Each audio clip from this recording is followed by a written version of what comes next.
श्री स्वामी समर्थ सगळ्यांना नमस्कार मंडळी। आजची रेसिपी आहे स्वीट कॉर्न भजी। एकदम कुरकुरीत होतात। चला रेसिपीला सुरुवात करूया। एकदम साधी सोपी रेसिपी आहे। इथे मी एक अख्खं मक्याचं कणीस घेतलेलं आहे दाणे काढून, आणि आपण हे चॉपर मध्ये चॉप करायचं आहे। जर तुमच्याकडे चॉपर नसेल तर तुम्ही मिक्सरचा सुद्धा वापर करू शकता। फक्त पल्स मोडवरती आपल्याला फिरवायचं, जास्त बारीक करायचं नाहीये। जर का तुम्ही असेच भजी करायला घेतलं तर ते तेलामध्ये दाणे फुटू शकतात, त्यामुळे आपण थोडंसं आबडधोबड करून घ्यायचं आहे। आणि एकदम खायला एकदम टेस्टी होतात हे भजी। आणि अजिबात इथे मी पाण्याचा वापर करणार नाहीये। आता आपण साहित्य बघूया। इथे घेतलेलं आहे अद्रक लसूण चॉप करून, कांदा, हिरवी मिरची, कोथिंबीर आणि 1 वाटी चण्याचं पीठ घेतलेलं आहे। याच्यामध्ये रस बघू शकता तुम्ही। त्याच रसामध्येच आपल्याला चण्याचं पीठ टाकायचं आहे आणि थोडं थोडं करून आपण चण्याचं पीठ घालायचं आहे त्याच्यामध्ये। आता आपण लसण घातलेलं आहे चॉप केलेला, अद्रक घालायचं आहे, हिरवी मिरची घालायची आहे, एक कांदा चॉप करून ठेवलेला आहे तो घालायचा आहे, कोथिंबीर घालायची आहे आपल्याला, चवीप्रमाणे मीठ घालायचं आहे।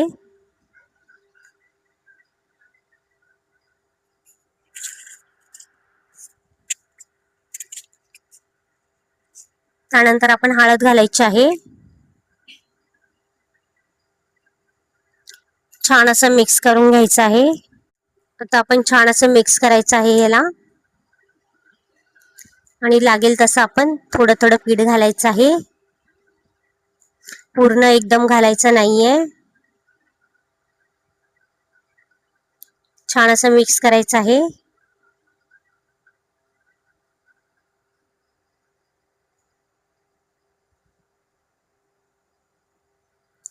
परत मी इथे थोडंसं पीठ घेणार आहे। इथे मी पूर्ण चण्याचं पीठ वापरलेलं नाहीये, अर्धी वाटीच वापरलेलं आहे, बाकीचं मी साईडला ठेवलेलं आहे। छान असं मिक्स करून झाल्यानंतर हे बघा, अशा प्रकारे आपल्याला तेलामध्ये भजी सोडायचे आहेत असे।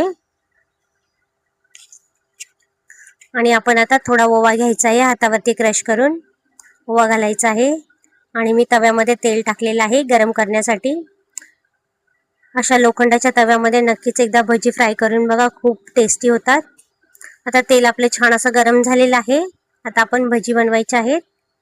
पूर्ण भजी मी अशा प्रकारे तेलामध्ये टाकलेली आहे। तेल असं छान असं गरम करून घ्यायचं आहे आपल्याला, आणि गॅसची फ्लेम आपण एकदम स्लो ठेवायची आहे। छान एकदम कुरकुरीत भजी आपल्याला फ्राय करून घ्यायचे आहेत। आता आपले भजी छान असे फ्राय करून झालेले आहेत, काढून घेतलेले आहेत। आता परत आपण भजी तेलामध्ये टाकायचे आहेत असेच।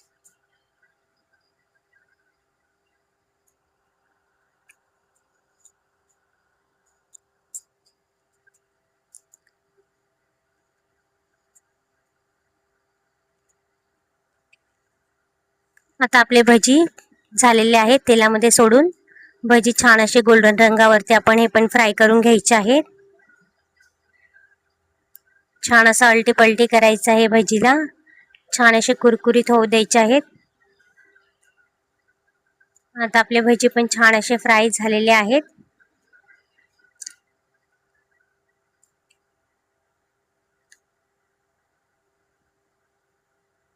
एकदम कुरकुरीत होतात असे भजी।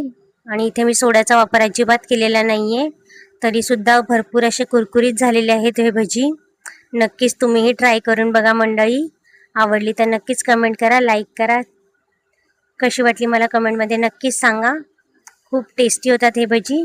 चला बाय, जय महाराष्ट्र मंडळी। Thanks for watching.